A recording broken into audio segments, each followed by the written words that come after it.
you know how just in 1 second you can count and identify unique products in Excel? I will show you 3 different ways that you can do it in 1 second. The first way, just select the cell where you wanna appear the products.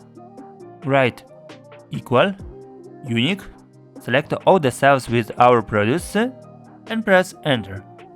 In this way we identified all our unique products. By the total orders, just select the next cell and write equal, COUNTIF, select the all products from the produce table, comma, select the cell with the product in the total orders, and of course, if you want that it will be dynamic, just add hashtag. As the result, in just 1 second we have counted all the unique products in our table. The second way is to use our pivot table.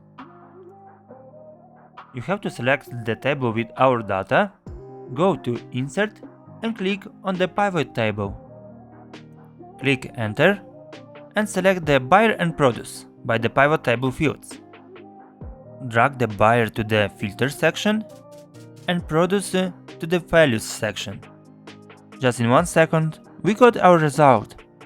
And the last one, from my point of view is the best one, is the group by function. I have prepared a separate video for you. Just follow the link in the description. Let's solve together. Put your like and subscribe.